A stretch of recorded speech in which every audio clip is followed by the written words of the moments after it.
નમસ્તે, આજની મુખ્ય હેડલાઇન જોઈએ તો શા માટે ગુસ્સે થયા અમિત શાહ? પૂર્વ રાજ્યપાલને બધાની સામે આપી ચેતવણી. કેન્દ્રીય ગૃહપ્રધાન અમિત શાહ આંધ્રપ્રદેશના નવા મુખ્યપ્રધાન ચંદ્રબાબુ નાયડુના શપથ ગ્રહણ સમારોહમાં નારાજ જોવા મળ્યા હતા.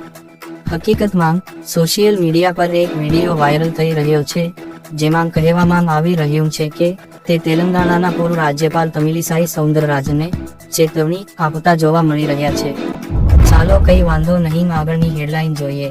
અમદાવાદના મોદી સ્ટેડિયમનું નામ બદલવા માંગણી કોંગ્રેસે કરી. લોકસભાની ચૂંટણીમાં ગુજરાતમાં 10 વર્ષ બાદ કોંગ્રેસને એક બેઠક મળતા જ કોંગ્રેસમાં નવા પ્રાણ ફૂંકાયા છે અને ધીરે ધીરે ભાજપને ભેળવવા માટે અસરકારક મુદ્દાઓ ઉઠાવવાનું શરૂ કર્યું છે. કોંગ્રેસના પ્રદેશ પ્રવક્તા મનોહર પટેલે અમદાવાદના સરદાર પટેલ સ્ટેડિયમનું નામ બદલાવી નરેન્દ્ર મોદી સ્ટેડિયમ નામ આપવાનો મુદ્દો ઉછાળ્યો છે અને ફરી આ સ્ટેડિયમનું નામ બદલવા માંગણી કરી છે. હેડલાઇનમાં આગળ વધીએ તો પેટ્રોલ અને ડીઝલના ભાવમાં થશે ધડાકો, પેટ્રોલિયમ મંત્રીની મોટી જાહેરાત. મોદી 3O રચના થતાં જ પેટ્રોલિયમ મંત્રી હરદીપસિંહ પુરીએ એક મોટી જાહેરાત કરી છે. તેમનું કહેવું છે કે આ વખતે સરકાર પેટ્રોલ, ડીઝલ અને નેચરલ ગેસ જેવા ઉત્પાદનોને ના દાયરામાં લાવવાના તમામ પ્રયાસો કરશે. જો પેટ્રોલ અને ડીઝલ જીએસટીમાં આવ્યા તો ગ્રાહકોને મોટો ફાયદો થઈ જશે. જો કે સરકાર આ મામલે કેવો રિસ્પોન્સ આપે છે એ પણ અગત્યનું છે. સમાચારમાં આગળ નજર નાખીએ તો આ જિલ્લાઓમાં આજે વરસાદની આગાહી વચ્ચે આવ્યા સંકટના સમાચાર. અહીં ધીમું પડ્યું ચોમાસું. દેશમાં ચોમાસાનું આગમન તો થયું, પરંતુ હજુ પણ ગરમીનો અનુભવ થઈ રહ્યો છે, જેનું કારણ છે મોન્સૂન બ્રેક.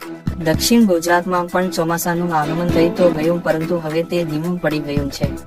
પહેલા અંદાજ હતો કે સૌરાષ્ટ્રના દરિયાકાંઠાના વિસ્તારોમાં પણ વરસાદનું આગમન થશે અને આખા રાજ્યમાં ચોમાસું વરસાદ પડી શકે છે, પરંતુ દક્ષિણ ગુજરાતના રસ્તે રાજ્યમાં પ્રવેશ્યા બાદ ચોમાસું નબળું પડ્યું છે. ત્યારબાદ અંતિમ સમાચારની વાત કરીએ તો પીએમ મોદી આગામી 125 દિવસમાં આટલા મોટા નિર્ણય લેશે. ખુલી ગયું તેમની સિક્રેટ ફાઇલ નું રહસ્ય. શપથ લીધા બાદથી મોદી સરકાર એક્શનમાં છે. નરેન્દ્ર મોદીએ વડાપ્રધાન કાર્યાલય ખાતે ચાર્જ સંભાળ્યો હતો અને સાંજે કેબિનેટની બેઠક યોજી હતી. સવારથી સાંજ સુધીમાં પીએમ મોદીએ લીધા 2 મોટા નિર્ણય. આ ભવિષ્યની સીધી અસર દેશના લગભગ 12 કરોડ લોકો પર પડશે.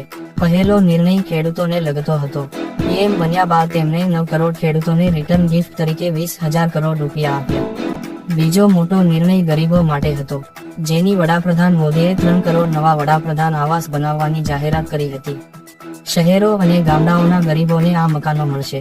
હકીકતમાં ચૂંટણી પ્રચારની શરૂઆત પહેલા જ પીએમ મોદીએ 100 દિવસનો નહીં પરંતુ 125 દિવસનો એજન્ડા તૈયાર કર્યો છે. સરકાર 125 દિવસના એજન્ડામાં 5 ક્ષેત્રો પર ધ્યાન કેન્દ્રિત કરશે. તો આ હતા આજના મુખ્ય સમાચાર. મળીશું નવી અપડેટ સાથે. નમસ્કાર.